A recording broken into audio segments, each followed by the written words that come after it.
En el sótano de una casa antigua en el distrito de Barrios Altos, Lima, un coleccionista de música criolla descubrió en el invierno del año 2003 algo que nadie esperaba encontrar. Entre cajas de acetatos empolvados y fotografías amarillentas, apareció un cilindro de cera envuelto en papel de periódico de 1943. La etiqueta, apenas legible, llevaba escrito a mano un nombre que hizo temblar las manos del descubridor: Lucila Sarcines. El verdadero nombre de Lucha Reyes. Lo que contenía ese cilindro y otros 5 discos más encontrados posteriormente en diferentes lugares de la capital peruana ha mantenido en silencio a varios historiadores musicales durante años. No se trata de grabaciones perdidas de sus éxitos conocidos. Son interpretaciones completamente desconocidas, canciones que según todos los registros oficiales jamás cantó. Valses y marineras con letras tan desgarradoras que algunos expertos sugieren que fueron censuradas intencionalmente. La pregunta inevitable surge como un fantasma del pasado. ¿Por qué estas grabaciones nunca salieron a la luz mientras ella vivía? Los archivos de la disquera Odeón en Argentina guardan documentos extraños sobre la más grande cantante criolla del Perú. Contratos firmados para sesiones de grabación que oficialmente nunca ocurrieron. Pagos registrados por canciones que no aparecen en ningún catálogo. Y lo más perturbador, notas manuscritas de un productor musical que mencionan textualmente material demasiado personal para distribución pública. ¿Qué contenían esas canciones que las convertía en prohibidas? La vida de Lucha Reyes siempre estuvo envuelta en tragedia y pasión desbordante. Su voz quebraba corazones en cada presentación, pero pocos saben que sus últimos años estuvieron marcados por un tormento secreto que volcaba en estas grabaciones clandestinas. Testigos que trabajaron en los estudios de grabación hablan en susurros de sesiones nocturnas, donde la cantante lloraba entre toma y toma, donde su voz alcanzaba registros de dolor tan profundos que los técnicos de sonido salían del estudio incapaces de continuar. ¿Qué verdad intentaba revelar Lucha Reyes en esas canciones? ¿Por qué nunca las cantó en vivo ante su público adorado? La respuesta a estas preguntas está enterrada en una historia que involucra amores prohibidos, traiciones familiares y secretos que personas poderosas querían mantener en silencio para siempre. El descubrimiento de aquel cilindro de cera desató una cadena de acontecimientos que nadie podría haber imaginado. Cuando el coleccionista, un hombre de 62 años llamado Augusto Ferreira, decidió reproducir la grabación, tuvo que recurrir a un especialista en restauración de audio antiguo. El elegido fue Marcos Villegas, un ingeniero de sonido que trabajaba en el Archivo Histórico de Radio Nacional del Perú. Lo que escucharon aquella tarde del 17 de agosto de 2003 los dejó paralizados durante varios minutos después de que terminara la reproducción. La voz que emergió del cilindro no era la Lucha Reyes que el público peruano conocía y veneraba. No era la criolla desgarrada que cantaba con fuerza las penas del pueblo. Esta voz era íntima, vulnerable, casi quebrada. Cantaba un vals que nadie había escuchado jamás, con una letra que hablaba de traiciones, de amores prohibidos, de secretos que queman el alma. Pero lo más perturbador no era la canción en sí misma, sino lo que se escuchaba al final de la grabación. Una conversación entre Lucha y alguien más, un hombre cuya voz sonaba autoritaria, casi amenazante. Marcos Villegas hizo una copia digital de inmediato y comenzó a analizar la grabación con equipos especializados. Lo que descubrió lo obligó a guardar silencio durante semanas. En el espectrograma, entre las frecuencias de la voz de Lucha, había otra capa de sonido, imperceptible al oído humano sin amplificación, palabras sueltas, frases cortadas, nombres que no debían pronunciarse. Uno de esos nombres era el de un político prominente de la época, un hombre que en 1943 ostentaba un cargo de poder considerable en el gobierno de turno. Otro nombre mencionado pertenecía a un empresario textil vinculado con negocios turbios en el centro de Lima. Augusto Ferreira, el coleccionista que encontró el cilindro, decidió investigar por su cuenta el origen de aquella grabación. Consultó a veteranos de la industria musical criolla, a antiguos técnicos de las disqueras donde Lucha había grabado, a familiares lejanos de la artista. Todos coincidían en algo extraño. Existía un periodo de aproximadamente 3 meses, entre junio y septiembre, de 1943, en el que Lucha Reyes había desaparecido por completo de la escena pública. No hubo presentaciones, no hubo grabaciones oficiales, no hubo menciones en la prensa, como si la tierra se la hubiera tragado. Un antiguo empleado de la disquera Odeón, un hombre de 87 años llamado Esteban Quiroga, le confesó a Ferreira algo que nunca había dicho antes. Durante aquellos meses misteriosos, Lucha había estado escondida en una quinta del distrito de Magdalena del Mar. Esteban lo sabía porque él mismo había llevado equipos de grabación portátiles a esa dirección en 2 ocasiones. Le habían pagado el triple de su salario mensual y le habían hecho firmar un documento que prohibía revelar cualquier detalle bajo amenaza de consecuencias graves. El papel que firmó nunca especificaba qué tipo de consecuencias, pero el tono con el que se lo dijeron fue suficientemente claro. Esteban recordaba perfectamente la quinta, una construcción de 2 pisos con rejas verdes y un jardín descuidado. La puerta principal estaba siempre custodiada por 2 hombres de traje oscuro que nunca sonreían. Adentro, la atmósfera era tensa, casi opresiva. Lucha estaba allí, pero no parecía la misma mujer que brillaba en los escenarios. Su mirada era distante, sus movimientos mecánicos, como si estuviera actuando bajo presión. Durante las grabaciones, que se realizaban en una habitación del 2º piso con las ventanas tapadas por cortinas gruesas, alguien más estaba siempre presente.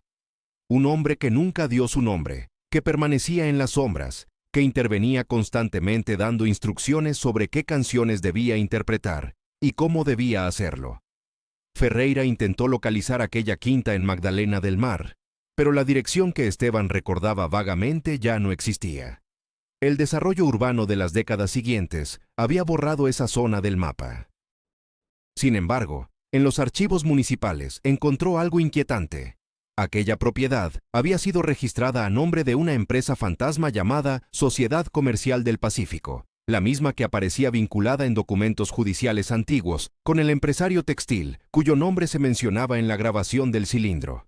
La investigación tomó un giro aún más oscuro cuando Ferreira descubrió que no era la primera persona interesada en estos temas.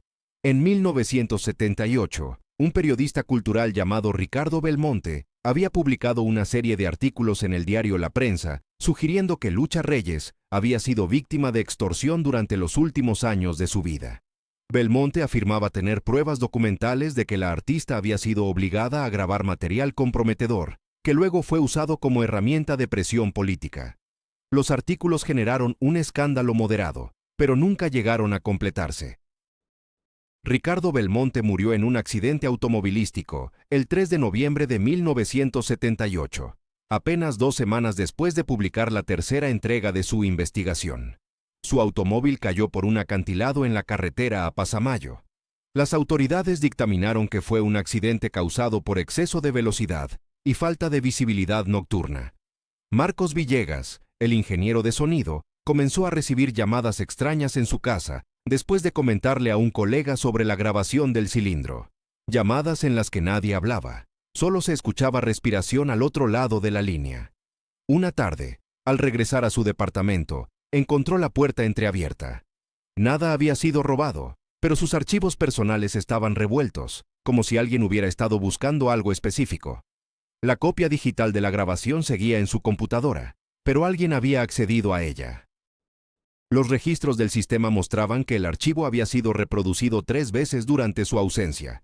Augusto Ferreira decidió entonces hacer algo arriesgado. Contactó a una periodista de investigación reconocida, Elena Montero, quien había destapado varios casos de corrupción en décadas anteriores. Le mostró el cilindro, le permitió escuchar la grabación, le entregó copias de todos los documentos que había reunido. Elena quedó fascinada y aterrada a partes iguales.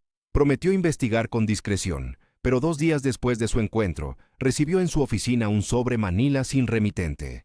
Dentro había una fotografía de ella misma tomada esa misma mañana, mientras compraba el periódico, y una nota escrita a máquina con una sola frase: «Algunos secretos deben permanecer enterrados».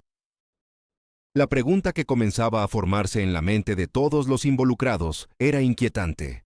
¿Qué había en esas grabaciones que aún, después de más de 60 años, seguía siendo lo suficientemente peligroso como para que alguien quisiera mantenerlo oculto? La grabación duraba exactamente 4 minutos y 37 segundos, pero fueron esos escasos minutos los que transformaron por completo todo lo que se creía saber sobre Lucila Sarcines Reyes, la mujer que el Perú conoció simplemente como Lucha Reyes.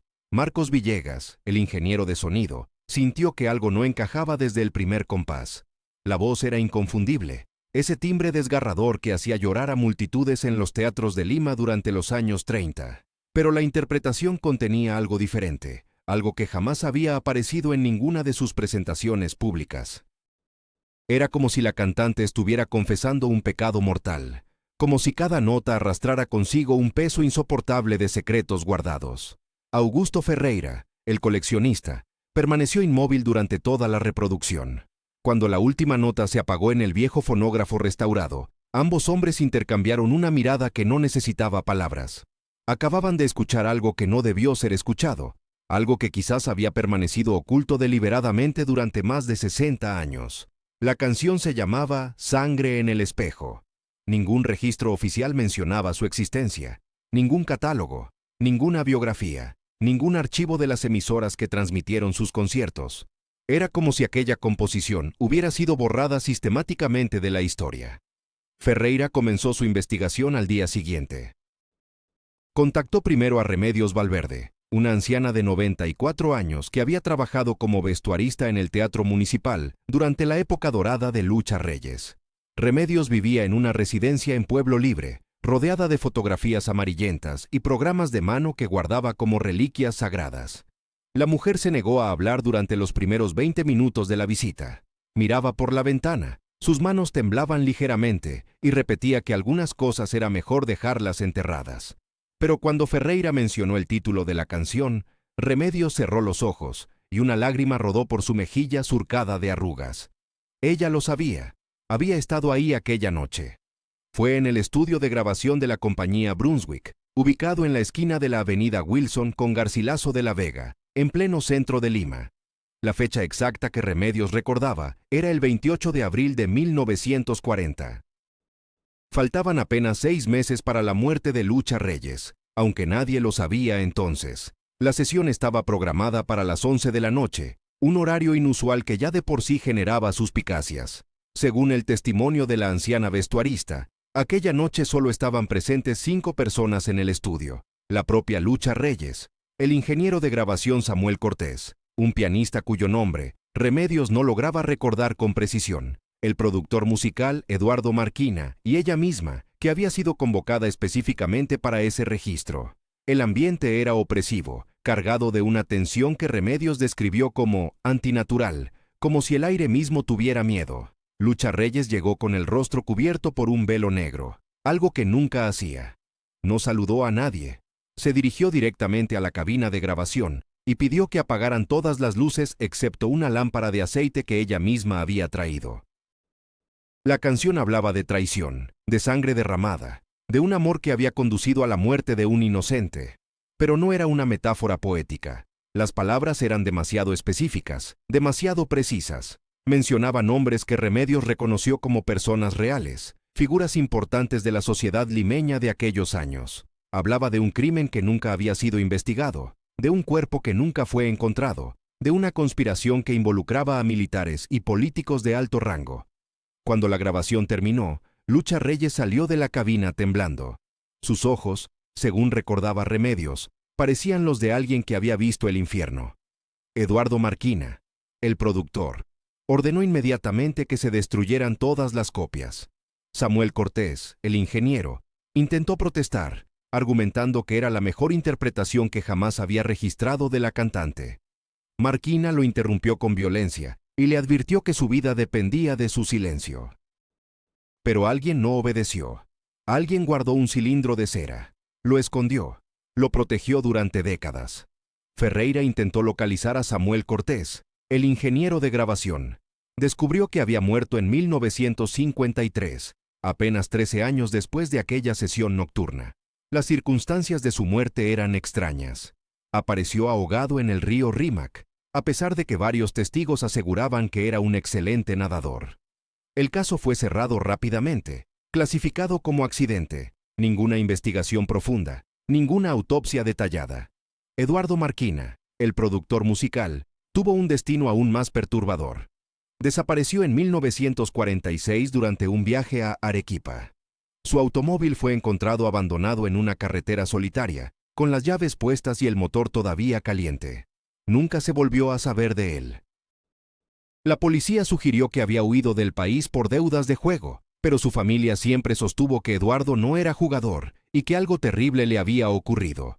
El pianista de aquella noche jamás pudo ser identificado. Remedios Valverde insistía en que había visto su rostro, que incluso había hablado brevemente con él, pero su nombre se negaba a surgir de su memoria deteriorada por los años, como si algo, alguna fuerza invisible, hubiera borrado deliberadamente ese recuerdo específico de su mente.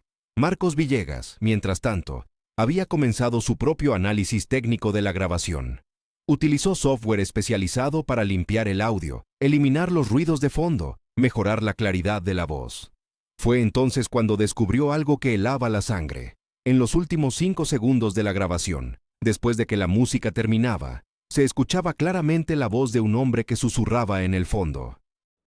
Las palabras eran apenas audibles, pero Villegas logró aislarlas y amplificarlas. Lo que ese hombre decía, con un tono de amenaza inconfundible, era esto: ya está, ahora ella también tendrá que pagar el precio. ¿Quién era ese hombre y qué precio debía pagar Lucha Reyes por haber cantado aquella canción? La huella digital de aquella grabación señalaba hacia un lugar que ningún investigador esperaba: los archivos del Teatro Municipal de Lima. Pero no los archivos públicos, no las carpetas ordenadas que cualquier historiador podía consultar con una simple solicitud. Los documentos que Marcos Villegas descubrió estaban guardados en un sótano al que solo 3 personas tenían acceso, un espacio húmedo donde las cajas de cartón se apilaban sin orden aparente desde hacía más de medio siglo. Entre papeles manchados por la humedad y programas de funciones olvidadas, apareció un sobre lacrado con tinta roja. La caligrafía en la portada decía simplemente: Proyecto Despertar. Diciembre de 1940. Material confidencial. No difundir. Dentro del sobre, 5 páginas escritas a máquina, detallaban algo que desafiaba toda lógica. Un contrato firmado por Lucila Sarcines Reyes para grabar un repertorio de 20 canciones que nunca debían ser interpretadas en público. Las condiciones eran precisas hasta lo insólito. Las grabaciones se realizarían en sesiones nocturnas, sin presencia de músicos en vivo, con acompañamiento instrumental pregrabado. La cantante no podría hablar con nadie sobre el contenido de las letras. Y lo más extraño, cada grabación sería numerada, fechada y sellada inmediatamente después de completarse, sin que ni siquiera ella pudiera escuchar el resultado final. El pago era exorbitante para la época: 5,000 soles por cada tema grabado. Una fortuna que podría haberle permitido a Lucha retirarse del escenario y vivir con holgura durante años. Pero ella no se retiró. Siguió cantando en los teatros, en las radios, en las fiestas privadas donde su voz desgarraba corazones y arrancaba lágrimas, como si aquellas grabaciones nocturnas pertenecieran a otra vida, a otra mujer, a otra realidad paralela que no debía cruzarse con su carrera pública. El contrato llevaba 2 firmas. La de Lucha Reyes era inconfundible, con esa letra grande y decidida que usaba en sus autógrafos. La otra firma resultaba ilegible, apenas un garabato seguido de un sello oficial, que Marcos tardó semanas en identificar. Pertenecía al Ministerio de Educación Pública, específicamente a un departamento que oficialmente no existía en los registros gubernamentales de aquella época: la División de Patrimonio Cultural Inmaterial. Cuando Marcos intentó rastrear información sobre esta división, se encontró con un muro de silencio institucional. Los archivos del ministerio correspondientes a 1940 habían sido trasladados a un depósito externo durante una remodelación en 1987, pero el depósito en cuestión había sufrido un incendio inexplicable apenas 6 meses después del traslado. Según el informe oficial de bomberos, el fuego comenzó simultáneamente en 3 puntos distintos del edificio. Las investigaciones se cerraron rápidamente, catalogando el siniestro como accidente causado por instalaciones eléctricas defectuosas. Sin embargo, un detalle llamaba la atención. El único sobreviviente del personal que trabajaba aquella noche en el depósito, un vigilante llamado Esteban Palacios, declaró haber visto a 2 hombres vestidos con trajes oscuros salir del edificio minutos antes de que comenzara el incendio. Su testimonio nunca fue incluido en el informe oficial. Marcos lo encontró en una nota manuscrita adjunta al expediente, una nota que alguien había intentado borrar con corrector líquido, pero que seguía siendo legible bajo cierta luz. Esteban Palacios murió 3 años después, en circunstancias que la prensa de la época calificó como trágicas pero no sospechosas. Cayó desde el balcón de su departamento en el cuarto piso de un edificio del centro de Lima. La versión oficial habló de suicidio. Los vecinos mencionaron que Palacios había estado extrañamente nervioso durante las últimas semanas, mirando constantemente por encima del hombro, cambiando de acera cuando veía automóviles oscuros estacionados en su cuadra. Mientras tanto, las grabaciones de Lucha Reyes seguían apareciendo en lugares imposibles. Un coleccionista anónimo ofreció en 1993 una cinta que supuestamente contenía 3 de aquellas interpretaciones prohibidas. La subasta se realizó en una casa particular del distrito de Miraflores, con apenas 12 asistentes cuidadosamente seleccionados. El precio de reserva era de $50,000. Pero la subasta nunca se completó. A mitad de la puja, 2 hombres interrumpieron el evento exhibiendo credenciales de una agencia gubernamental que ninguno de los presentes pudo identificar claramente. Confiscaron la cinta, tomaron los nombres de todos los asistentes y advirtieron que cualquier intento de discutir públicamente lo ocurrido resultaría en consecuencias legales severas. Uno de aquellos asistentes, un historiador musical llamado Roberto Ibáñez, habló años después en una entrevista que curiosamente nunca fue publicada. La grabadora capturó sus palabras temblorosas. Describió la voz de Lucha en aquella cinta como algo que iba más allá de la interpretación artística. Era como si estuviera cantando desde algún lugar entre la vida y la muerte, desde un espacio donde el tiempo no existía de la manera que lo conocemos.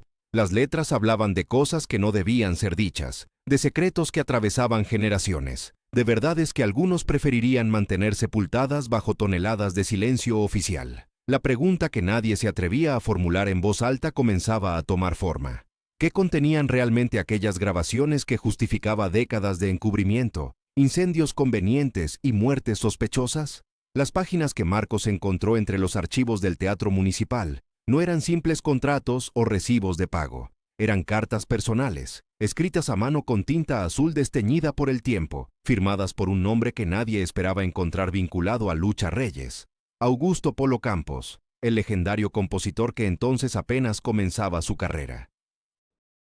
Las misivas databan de 1953, apenas un año antes de la muerte de la cantante, y revelaban una colaboración musical que la historia oficial jamás había reconocido. En una de aquellas cartas, Polo Campos describía con entusiasmo un proyecto que ambos mantenían en secreto. Hablaba de composiciones que rompían con todo lo establecido. Canciones que mezclaban el vals criollo con ritmos afroperuanos, en formas que la industria musical peruana consideraba inaceptables para aquella época. La carta más reveladora llevaba fecha del 15 de agosto de 1953, y en ella el compositor mencionaba algo extraordinario. Tu voz en esas grabaciones es diferente, Lucha. Es como si hubieras encontrado algo que el público nunca te ha permitido mostrar, pero entienden que esto puede destruirte profesionalmente. María Elena Torres, sobrina de Augusto Polo Campos, conservaba en su casa de Miraflores una caja metálica que su tío le había entregado semanas antes de morir en 2018. Durante años, la mujer respetó la instrucción de no abrirla hasta que alguien hiciera las preguntas correctas sobre Lucha. Cuando Marcos la contactó en febrero de 2023, después de seguir el rastro de las cartas, ella supo que había llegado el momento. Dentro de aquella caja oxidada, había 11 cuadernos de partituras manuscritas. Cada uno llevaba el título de una canción que nadie conocía, y al margen de las notas musicales, Polo Campos había escrito comentarios que helaban la sangre. Junto a una composición titulada La que no fui, el compositor anotó: grabada en una sola toma, Lucha lloró durante 40 minutos después, me pidió que destruyera el acetato, no pude hacerlo. Otra partitura, Madre ausente, incluía esta observación: prohibida su difusión por orden directa de la familia Reyes. Amenazaron con acciones legales si esto llegaba a la radio. Las anotaciones revelaban un patrón perturbador. Lucha Reyes había grabado al menos 15 canciones que nunca se destinaron al público, composiciones donde abordaba temas que la sociedad limeña de los años 50 consideraba escandalosos: el abandono materno, la violencia doméstica, el alcoholismo femenino, la soledad de las mujeres sin familia. Pero lo más inquietante era la naturaleza de su voz en aquellas grabaciones.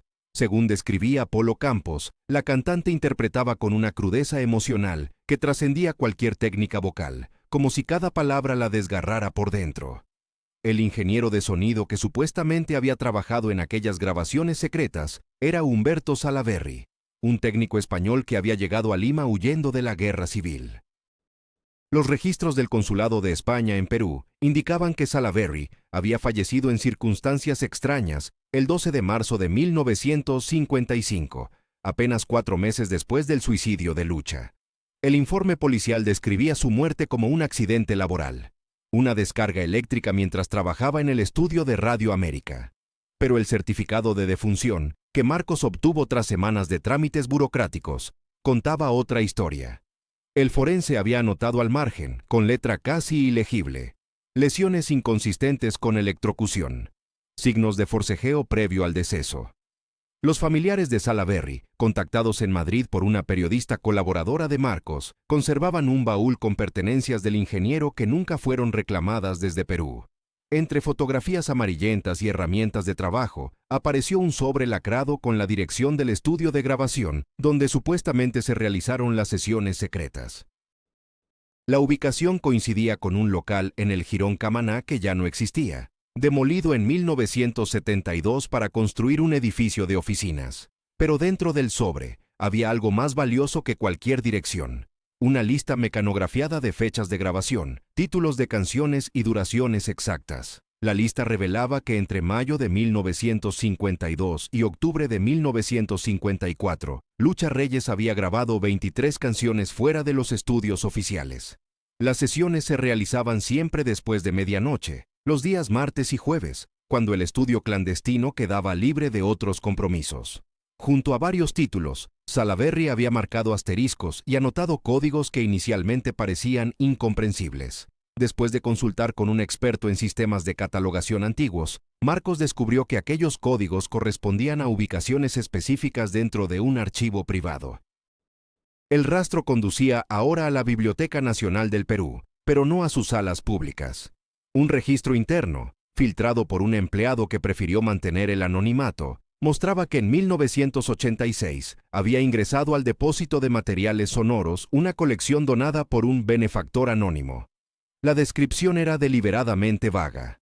Grabaciones de música criolla, periodo 1950 a 1955. Condiciones de acceso restringido. Lo extraordinario era la nota final del registro. Prohibido su catalogación en sistema público. Acceso solo con autorización ministerial. ¿Quién había donado aquel material? ¿Y por qué se había impuesto un sello de restricción tan severo sobre grabaciones de música criolla? La respuesta comenzaba a dibujarse en los márgenes de documentos dispersos, en testimonios fragmentados, en silencios que duraban ya casi 70 años. La transcripción del primer acetato revelaba algo que ningún historiador de la música peruana había documentado jamás. La voz de Lucha Reyes, esa garganta desgarrada que había conquistado los escenarios más humildes y los corazones más rotos del Perú, interpretaba valses que jamás aparecieron en su discografía oficial. Marcos cerró los ojos mientras la aguja recorría los surcos desgastados del disco.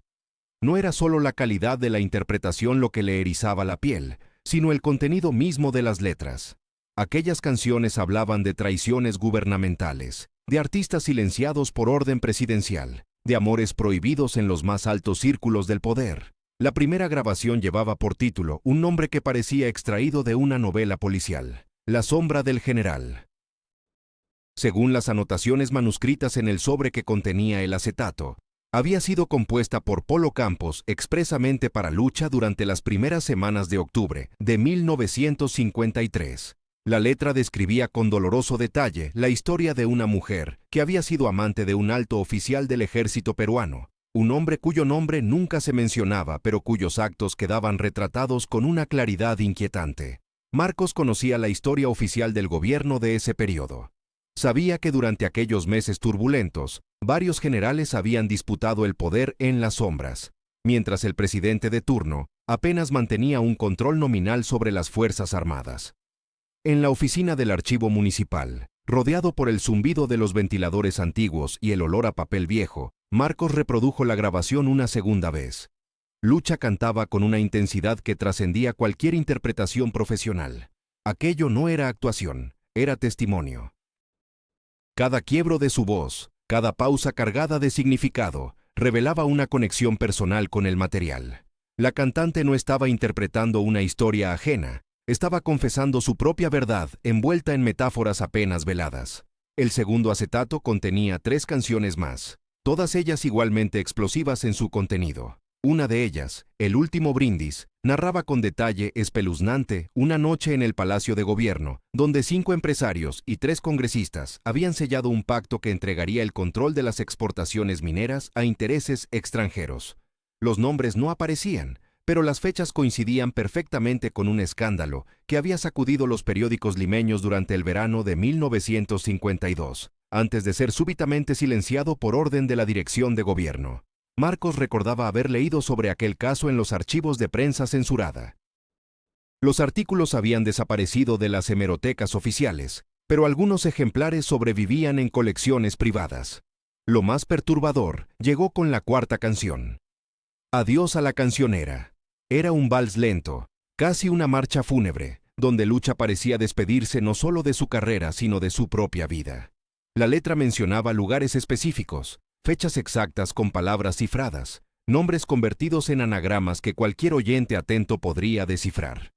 Hablaba de una cantante que había visto demasiado, que había estado presente en demasiadas reuniones donde los poderosos olvidaban la prudencia embriagados por el alcohol y la música. Una mujer que sabía secretos capaces de derribar ministerios completos. Marcos detuvo la reproducción cuando escuchó pasos acercándose por el pasillo. Era cerca de las 9 de la noche y el edificio debería estar vacío. El vigilante nocturno, un hombre mayor llamado Esteban que llevaba 30 años cuidando aquellos archivos, asomó la cabeza por la puerta entreabierta. Su rostro normalmente afable mostraba una expresión de preocupación que no intentaba disimular. «Señor, vinieron a preguntar por usted hace 1 hora», dijo en voz baja, mirando nerviosamente hacia el pasillo oscuro. «2 hombres con traje. No se identificaron, pero dijeron que era un asunto de seguridad nacional. Preguntaron qué documentos estaba consultando». El investigador sintió que el aire se volvía más pesado en la habitación. Aquello no tenía sentido. Sus investigaciones sobre Lucha Reyes no deberían interesar a nadie relacionado con asuntos de seguridad, a menos que el contenido de aquellos acetatos representara una amenaza real para alguien incluso después de tantas décadas. Guardó cuidadosamente los discos en sus fundas originales y los colocó dentro de su mochila junto con las cartas de Polo Campos. ¿Le dijeron algo más?, preguntó mientras organizaba sus notas. Esteban negó con la cabeza, pero había algo más que no se atrevía a decir. Finalmente, después de verificar que nadie los escuchaba, sacó del bolsillo de su uniforme un sobre amarillento. «Esto lo encontré esta mañana debajo de la puerta de mi oficina. No tiene remitente, pero creo que debería leerlo». El sobre contenía una sola hoja mecanografiada en una máquina de escribir antigua, probablemente de los años 50. El texto era breve pero suficientemente claro. Los archivos de la cantante fueron sellados por orden del Ministerio del Interior, el 12 de noviembre de 1954. Razón: material sensible relacionado con asuntos de Estado. Toda persona que acceda a dichos documentos será considerada responsable de las consecuencias. Esta advertencia no se repetirá. Firmado: Departamento de Inteligencia Política. La fecha de la carta era reciente, apenas de 3 días atrás. Alguien sabía exactamente qué estaba buscando Marcos y había decidido enviarle una advertencia. Pero había algo que no encajaba en toda aquella situación. Si realmente querían detener su investigación, ¿por qué no confiscar directamente los materiales? ¿Por qué permitir que continuara avanzando en su búsqueda? La respuesta llegó cuando Marcos revisó nuevamente las cartas de Polo Campos. En una de ellas, fechada el 23 de octubre de 1953, el compositor escribía: «Lucha, lo que me contaste anoche no puede quedar solo en nuestra memoria. Hay verdades que deben preservarse aunque nos cueste la vida. Grabaré las canciones en 2 juegos, uno para ti, otro lo esconderé donde solo los que realmente busquen la verdad puedan encontrarlo». La noche del 23 de octubre de 1940, mientras Lima dormía bajo un cielo encapotado que amenazaba lluvia, 3 hombres llegaron al estudio de grabación, ubicado en el 2º piso de un edificio colonial en la calle Caylloma.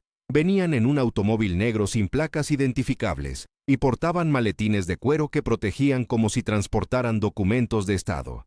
El encargado nocturno del edificio, un anciano llamado Evaristo Maldonado, Anotó en su registro personal algo extraño. Los visitantes no firmaron el libro de ingreso. Simplemente subieron las escaleras, mientras uno de ellos mostraba una credencial que Evaristo no alcanzó a leer, pero que lo hizo apartarse de inmediato, como si hubiera visto algo que no debía ver. Lucha Reyes llegó media hora después, acompañada únicamente por su guitarrista de confianza, Manuel Acosta Ojeda. Según el testimonio que Acosta daría décadas más tarde a su nieta, momentos antes de fallecer en 1987, la cantante venía nerviosa, fumando un cigarrillo tras otro. Le había dicho que esa noche grabarían algo importante, algo que no podía esperar. Cuando le preguntó de qué se trataba, Lucha simplemente respondió que había ciertas verdades que necesitaban quedar registradas antes de que fuera demasiado tarde. El estudio estaba iluminado por una sola lámpara colgante, que proyectaba sombras alargadas sobre las paredes descascaradas. Los tres hombres del automóvil negro permanecieron de pie, contra la pared del fondo, observando en silencio absoluto. Uno de ellos sostenía un bloc de notas y escribía constantemente. Otro vigilaba la puerta. El tercero, el único que hablaba, le dio instrucciones precisas a Lucha sobre qué debía cantar y cómo debía hacerlo. Manuel Acosta recordaba las palabras exactas. Debía interpretar cada verso como si fuera su último mensaje al mundo. Durante las siguientes 4 horas, Lucha Reyes grabó 17 canciones. Ninguna de ellas existe en los archivos oficiales de la música peruana. Ninguna apareció jamás en las listas de reproducción de las radioemisoras. Ningún coleccionista, ningún investigador, ningún familiar tuvo conocimiento de su existencia, hasta que Marcos encontró aquellos acetatos ocultos en el sótano de la casa de Breña. Las letras de esas canciones contenían referencias directas a políticos de la época, a negocios turbios, a secretos de alcoba que podían destruir reputaciones. Una de ellas mencionaba nombres completos, direcciones exactas, cantidades de dinero que habían cambiado de manos durante las elecciones municipales de 1939. Cuando Manuel Acosta preguntó quién había escrito aquellas letras tan peligrosas, Lucha lo miró con ojos cansados y le dijo que no importaba el autor, sino que alguien las escuchara cuando llegara el momento correcto. Los tres hombres permanecieron inmóviles durante toda la sesión, sin aplaudir, sin hacer comentarios, tomando notas meticulosas de cada toma, de cada error, de cada pausa. Al terminar, el hombre del blog se acercó a Lucha y le entregó un sobre manila grueso. Ella lo abrió, contó el contenido sin expresión alguna en el rostro y lo guardó en su bolso.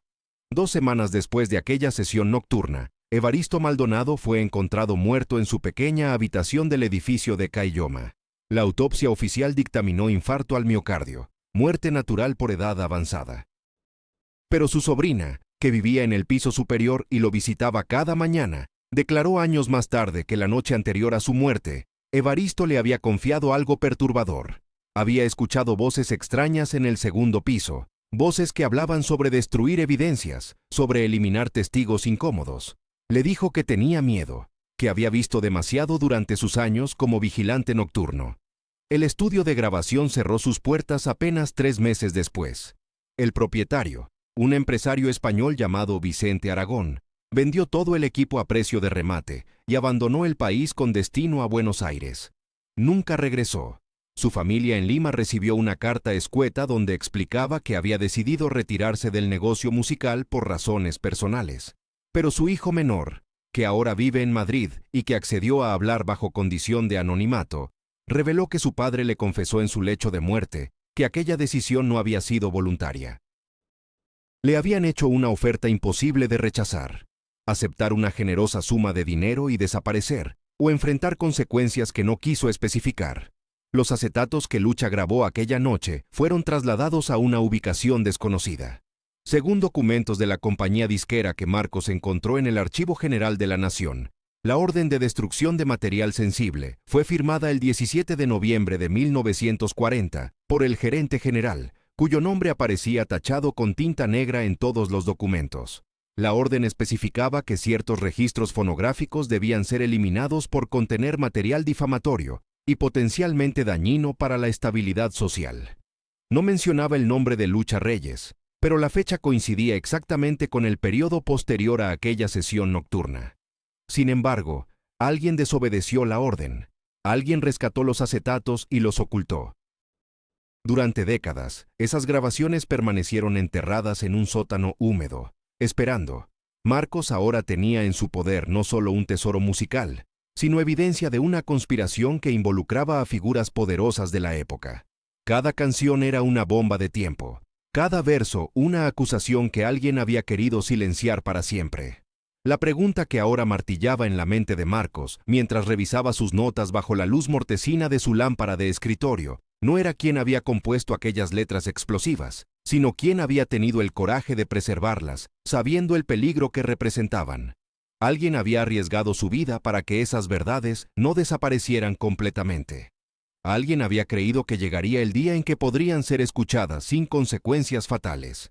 Y ese alguien había dejado pistas, señales ocultas entre los acetatos que Marcos apenas comenzaba a descifrar. La madrugada del 5 de noviembre de 1940 trajo consigo un silencio antinatural a las calles de Lima. Mercedes Ayarza, enfermera del Hospital 2 de Mayo, terminaba su turno cuando observó algo que la perturbaría durante décadas.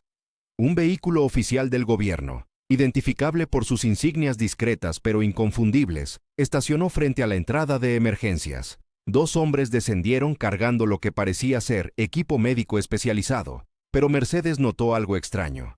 Las cajas llevaban etiquetas en alemán, y uno de los hombres hablaba con acento europeo que ella no logró identificar completamente.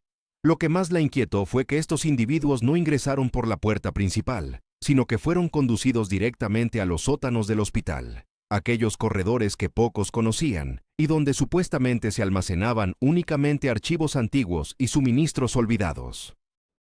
El testimonio de Mercedes, recopilado en 1978 por un periodista que investigaba casos médicos inusuales de la época, permaneció guardado en los archivos del diario El Comercio sin publicarse jamás. La enfermera mencionó en aquella entrevista que durante las semanas siguientes al incidente, notó un incremento inusual de pacientes con afecciones respiratorias severas, todos ellos vinculados de alguna manera al mundo del espectáculo.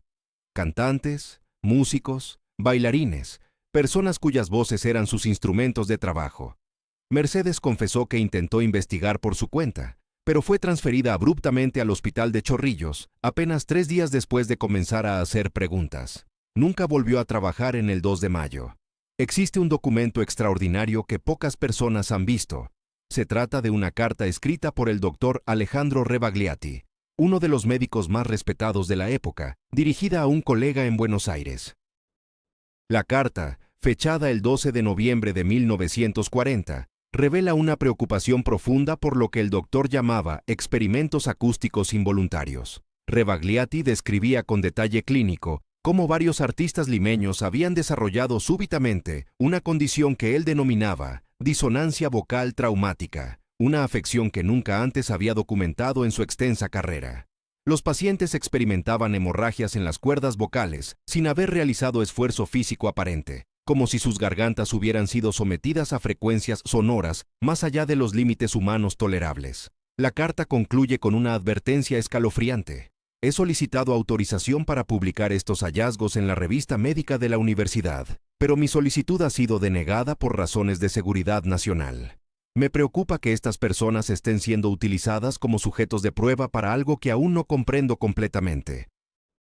El doctor Rebagliati murió en un accidente automovilístico el 23 de diciembre de ese mismo año, cuando su vehículo inexplicablemente perdió los frenos en una carretera perfectamente recta. Paralelamente, un técnico de sonido llamado Roberto Cárdenas guardaba su propio secreto terrible. Cárdenas había trabajado en diversos estudios de grabación de Lima y conocía cada detalle del proceso de registro de voz.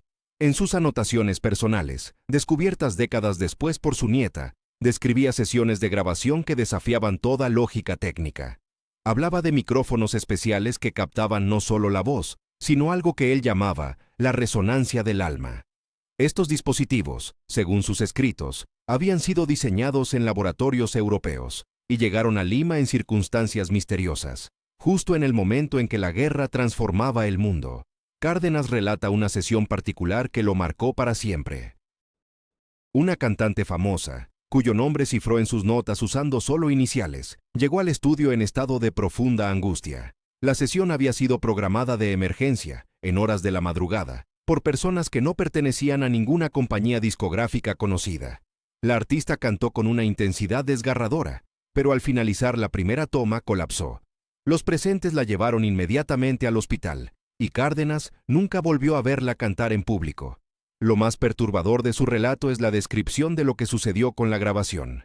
Los hombres que organizaron la sesión confiscaron todas las cintas, incluyendo las de respaldo, y advirtieron a Cárdenas que olvidara lo ocurrido si valoraba su vida y la de su familia. El técnico obedeció durante años, pero el peso de lo que había presenciado lo consumía.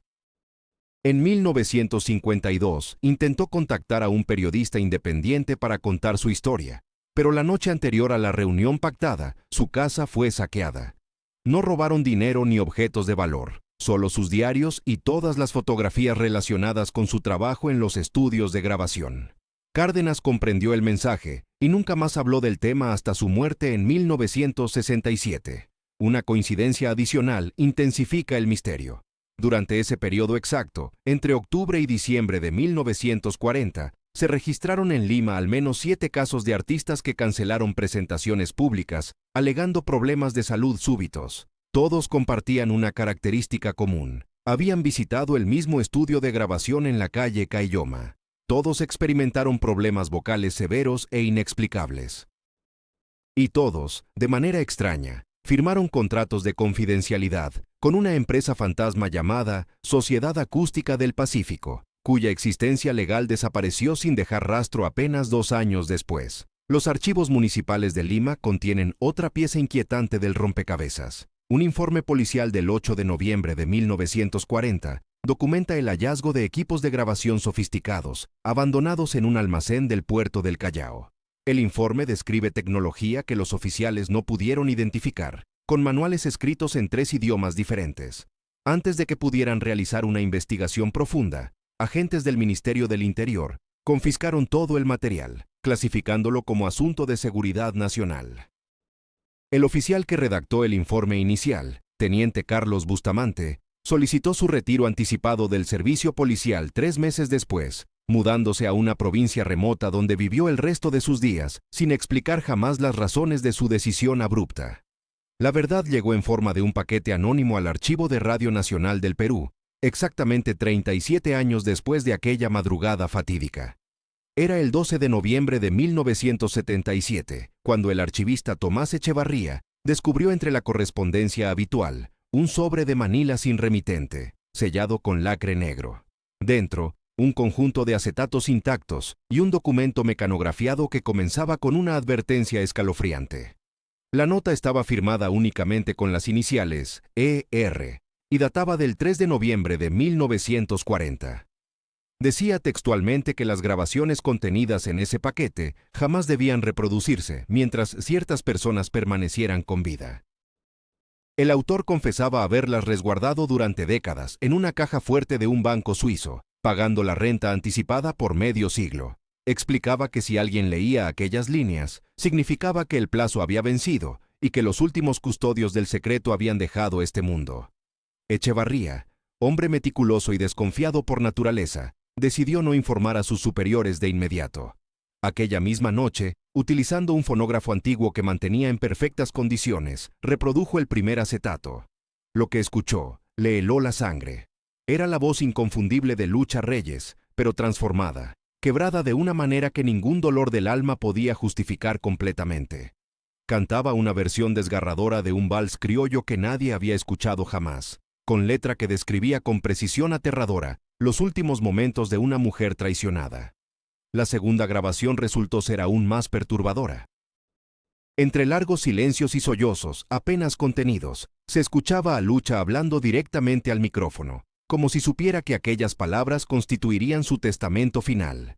Nombraba fechas específicas, encuentros secretos, conversaciones que nunca debieron existir. Mencionaba el nombre completo de un alto funcionario gubernamental, que había fallecido misteriosamente en un accidente automovilístico, apenas 3 semanas después de su muerte. Describía con detalle una reunión en la residencia presidencial que, según todos los registros oficiales, nunca había tenido lugar. Echevarría transcribió cada palabra durante 7 noches consecutivas. El 8º día amaneció muerto en su departamento de Barrios Altos. el dictamen oficial estableció que se había tratado de un infarto masivo, conclusión que resultaba extraña considerando que el archivista tenía apenas 42 años y gozaba de excelente salud. Su viuda, Elena Martínez, encontró las transcripciones escondidas dentro de un ejemplar del Quijote. Las leyó una sola vez y las quemó esa misma tarde en el patio trasero de su casa. Cuando años después un periodista le preguntó por qué había destruido aquellos documentos, Elena simplemente respondió que su esposo había muerto por saber demasiado, y ella no tenía intención de seguir sus pasos. Los acetatos desaparecieron del archivo de Radio Nacional sin dejar rastro. El registro de ingreso correspondiente al 12 de noviembre de 1977 fue arrancado del libro oficial. 3 empleados que trabajaron con Echevarría aquella semana renunciaron súbitamente a sus puestos y abandonaron Lima sin dar explicaciones. Uno de ellos, Ricardo Solís, fue localizado años después viviendo bajo nombre falso en una aldea remota de Ayacucho.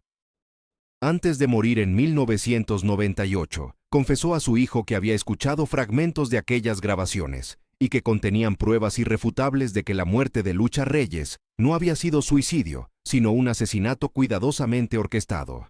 Pero existía una tercera grabación que ni siquiera Echevarría llegó a escuchar.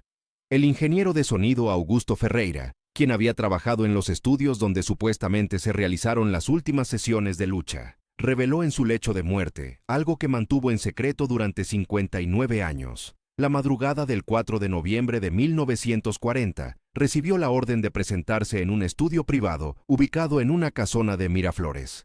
Allí encontró a Lucha Reyes, acompañada de 2 hombres que nunca identificó. Le ordenaron grabar una sesión completa sin hacer preguntas. Ferreira obedeció, pero su instinto profesional lo llevó a crear una copia de seguridad en un acetato virgen que escondió entre su equipo personal. Aquella grabación final contenía algo que transformaba toda la narrativa conocida. Entre toma y toma, cuando Lucha creía que el micrófono estaba apagado, mantenía una conversación tensa con sus acompañantes. Hablaban de documentos comprometedores, de fotografías que debían ser destruidas, de nombres que nunca podían salir a la luz pública. Lucha exigía garantías para su familia a cambio de su silencio definitivo. Los hombres prometían protección, pero sus voces sonaban huecas, desprovistas de sinceridad. Ferreira nunca reprodujo aquella copia. La enterró literalmente en su jardín, dentro de una caja hermética de metal. En su testamento, dejó un mapa rudimentario y una nota dirigida a su nieta, advirtiéndole que solo debía exhumar aquel tesoro maldito cuando el último de los poderosos mencionados en aquella conversación hubiera abandonado este mundo. La nieta, María Ferreira, cumplió parcialmente las instrucciones de su abuelo.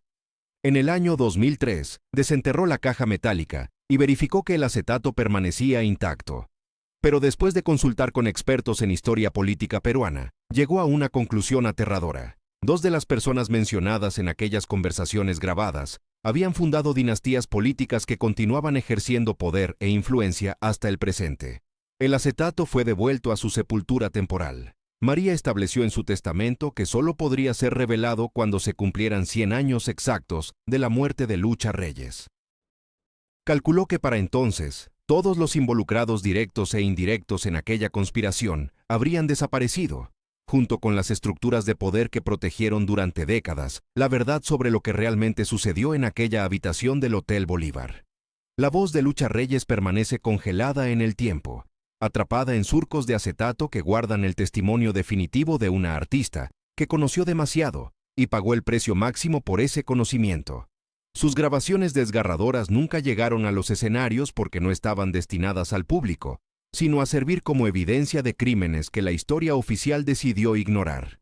Mientras tanto, en algún lugar bajo tierra, la verdad espera pacientemente su momento de resurrección. La última visita de Tomás Echevarría a la casa de la familia Reyes ocurrió en una tarde gris del invierno de 1982. Para entonces, el archivista había envejecido prematuramente. Sus manos temblaban al sostener las copias de aquellas grabaciones que había logrado preservar en secreto. La sobrina de Lucha, María del Carmen, lo recibió en el salón donde todavía colgaba el retrato de la cantante, aquel mismo que había sido fotografiado el día de su última presentación pública. En esa conversación final, Echevarría reveló algo que jamás había compartido con nadie. Dentro del paquete anónimo original, no solo venían los acetatos y el documento mecanografiado.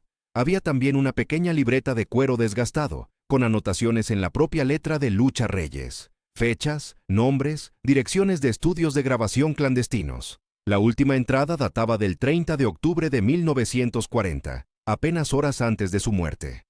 María del Carmen tomó la libreta con manos temblorosas. Las páginas finales contenían fragmentos de letras nunca antes vistas, versos que hablaban de secretos guardados, de voces silenciadas, de verdades enterradas bajo capas de olvido oficial. Echevarría murió 3 semanas después en circunstancias que el informe médico catalogó como paro cardíaco natural. Los acetatos originales nunca fueron hallados. Las autoridades de Radio Nacional negaron su existencia. Pero quienes escucharon aquellas grabaciones aseguran que la voz de Lucha Reyes contenía algo más que música. Contenía la verdad desgarradora de una época que prefirió el silencio a la memoria. María del Carmen abrió el sobre con cuidado reverencial, como quien maneja reliquias sagradas. Dentro, además de las cintas magnéticas que Tomás había protegido durante décadas, había documentos que ningún archivo oficial reconocía. Contratos sin firmar de giras internacionales canceladas abruptamente. Cartas del embajador peruano en Argentina fechadas en abril de 1973, advirtiendo sobre amenazas contra artistas peruanos que cantaban sobre injusticia social. Y algo más perturbador, un informe médico forense alternativo, mecanografiado en papel sin membrete, que contradecía la versión oficial de la caída fatal de Lucha Reyes. Las grabaciones que Tomás había preservado revelaron una verdad que cambiaría para siempre la comprensión de aquella voz desgarradora. No eran simplemente canciones perdidas, eran testimonios musicales de una mujer que había presenciado demasiado, que había cantado verdades que ciertos círculos de poder preferían mantener silenciadas. Temas sobre la explotación de trabajadores en haciendas, sobre mujeres desaparecidas en burdeles clandestinos protegidos por autoridades, sobre niños vendidos en mercados nocturnos que oficialmente no existían. La última cinta contenía apenas 3 minutos de audio. Lucha cantaba sin acompañamiento instrumental, su voz rota por el llanto, interpretando versos que ella misma había compuesto la noche anterior a su muerte. Palabras que nombraban nombres, apellidos de familias influyentes, direcciones específicas. Un testamento musical que nunca debió ser escuchado. Hoy, más de 80 años después de su nacimiento, las grabaciones oficiales de Lucha Reyes circulan libremente, remasterizadas, celebradas en festivales. Pero aquellas cintas que Tomás entregó a María del Carmen permanecen guardadas en algún lugar desconocido.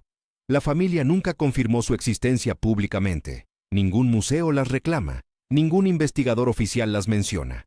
La verdad completa sobre qué cantó realmente Lucha Reyes en aquellas sesiones prohibidas sigue clasificada, protegida por silencios que atraviesan generaciones. Quizás nunca sabremos toda la historia. Quizás sea mejor así. Si esta investigación te ha conmovido tanto como a nosotros realizarla, te invitamos a que te suscribas a nuestro canal para seguir descubriendo verdades enterradas en la historia. Deja tu opinión en los comentarios. Cuéntanos si conocías estos aspectos ocultos de la vida de Lucha Reyes. Y si crees que esta historia merece ser compartida, regálanos tu apoyo con un like. Porque algunas voces, aunque silenciadas, jamás dejan de resonar.